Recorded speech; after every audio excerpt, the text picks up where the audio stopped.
Peggy 18.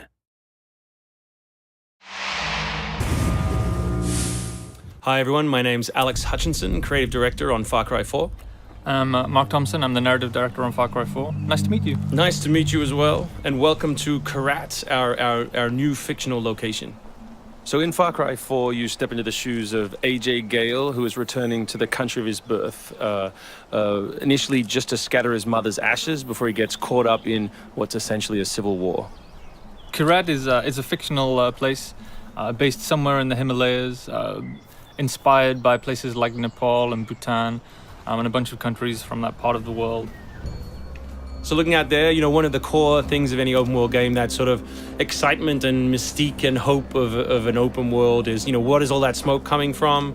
What temples are out there? What secret locations? So we've peppered the world with different places to find, all of them filled with loot and secrets and collectibles and all that good stuff.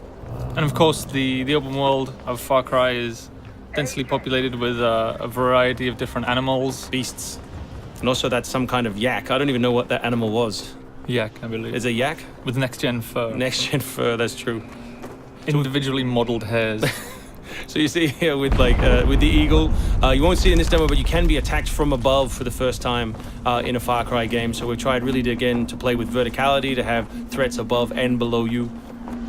And obviously you can still get involved in the ecosystem of the animals and hunt. And you can throw bait now. Yes, to attract animals. Yeah, and stuff like the eagle stealing the barrel of the goat.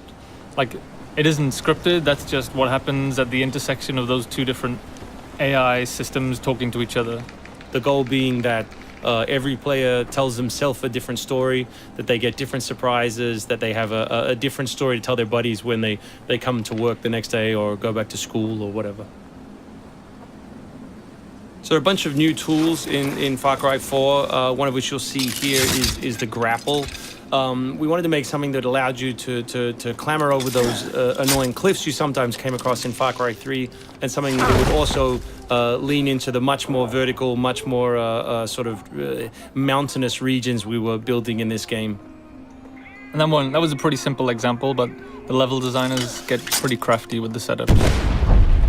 We have these areas we're calling adventure zones in the new game, which will take you to places like temples, which you can see from afar, and force you to use the grapple in sort of really interesting and different ways.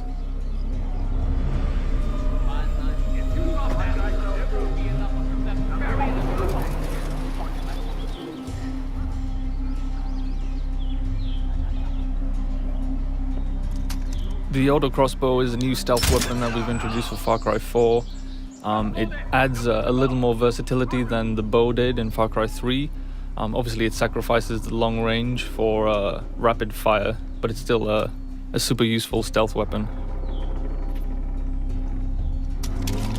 So this is one of my favorite bits. This if you look down when you're meleeing in the new game, you kick. So you can do all kinds of fun setups such as that. Kicking things is hilarious. I expect people around the world to be kicking rocks, explosive barrels, dead bodies, come November.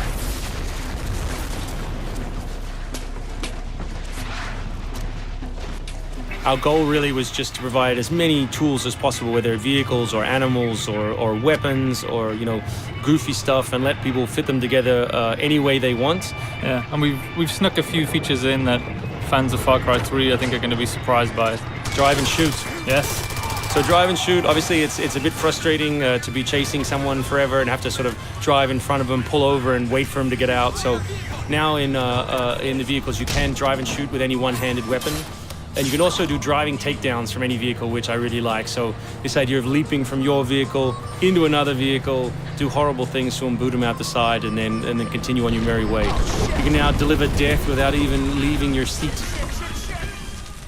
So wingsuit is still here, and it's really cool, as you see, and actually when the space became more vertical, it actually became more fun. The mountainous environment means that there's a lot more wingsuiting to be found. And hopefully you won't get it before the middle of the game. You will. Hopefully you will get it before the middle of the game. That's the current plan. But we are many months away from watching you guys abuse us online. Means that there's a lot more wingsuiting to be found. And hopefully you won't get it before the middle of the game. So here you'll get a look at elephants. Elephants are awesome. Probably my favorite animal in the game. Weaponized in many different ways. You can drive them into a rage, watch them smash the other characters in the world, or you can clamber on top of one and drive it through the gate yourself. My favorite animal is the human animal. It's very Far Cry 2 of you, Mark. Oh, it's the shark of darkness. So co-op is a massive part of the new game. It's one of our big ways of opening up the open world and letting you play any way you want. So basically, when you ask your buddy to join, all the solo missions turn off, and you're left with all of the open world toy, the outposts, the fortresses, the towers, all the quests to play any way you want.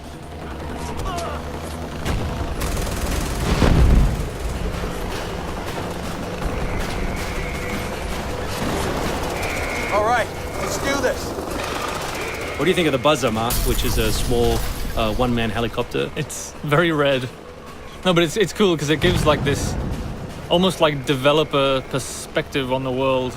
Like you normally in Far Cry 3 you could never really see an outpost, or you couldn't engage with an outpost from this kind of vantage point, which is really cool.